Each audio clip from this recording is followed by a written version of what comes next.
Hello and welcome to VR Reviews. Today we're reviewing the Shocker Toys Indie Spotlight, The Tick. So yes, here we have The Tick.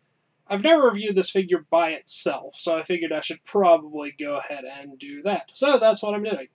It's a pretty cool figure, probably the best Tick figure you can get. It seems to be a bit difficult to come by nowadays. I just kind of browsed around and they're kind of expensive nowadays for some reason. Either way, he's a pretty cool figure, and if you can manage to find one for a reasonable price, you should probably pick him up. Let's go ahead and zoom in for the articulation, sculpt, paint details, all those sorts of things. Alright, so with a quick size comparison, of course, here we have Tick. Here's our standard Marvel Legends 6-inch Cosmic Armor Iron Man and 3 3/4-inch Marvel Universe Wolverine. Tick is in 6-inch scale. Of course, Tick is a much larger character than average, so he is a good bit taller than Iron Man, but he should work fine as a sort of 8-foot or so character. He's properly bulky and tall to fit in with 6-inch scale. Now let's get everything else out of here and just look at the Tick. Alright, moving on to our 360 spin. Here you can see the Tick. He is pretty much entirely blue. There's not really any shading or anything.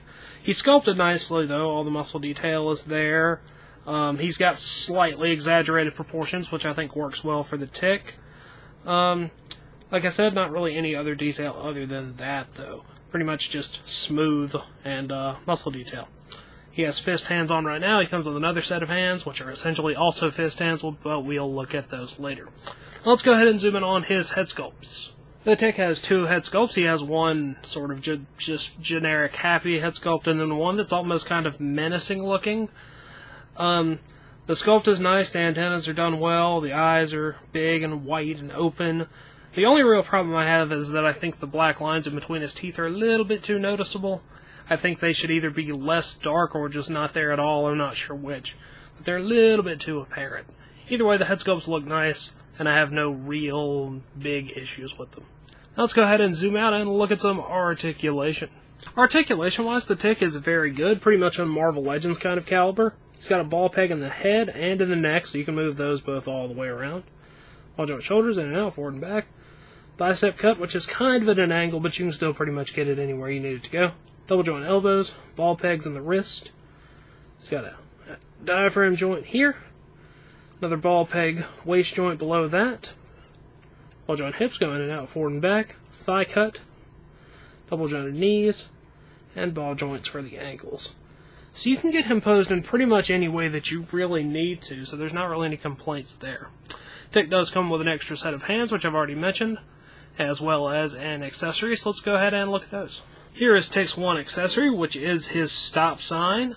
This version is muddy. I believe that was limited to the first release of this figure, and all subsequent releases have just a clean, normal stop sign.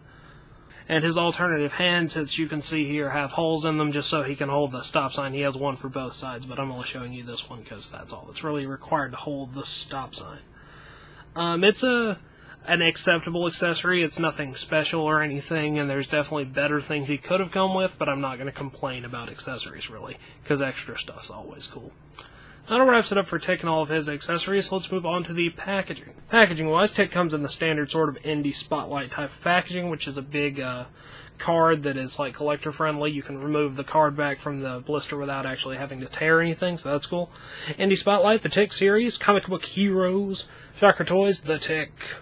On the back you get a little description, as well as the other figures that are available. Dick Tracy, Jack Staff, King Zombie, Ignatia, as well as the Tick. I'm not really familiar with any of these characters other than just I have heard of them before, so I'm not really interested in getting any of them, but I'm sure they're all tolerable if you're into those characters. These are good for in or out of package display, so yeah, The Tick! Alright, that wraps it up for Tick, so until next time, goodbye! Hello, you've just watched one of my videos. Feel free to like, comment, and subscribe if you enjoyed my videos. If you didn't, run away and never return. Also, feel free to check out my other channels, Venom Raptor for all my variety gaming content, and VR Reviews for reviews of various action figures and collectibles. Thank you, and goodbye.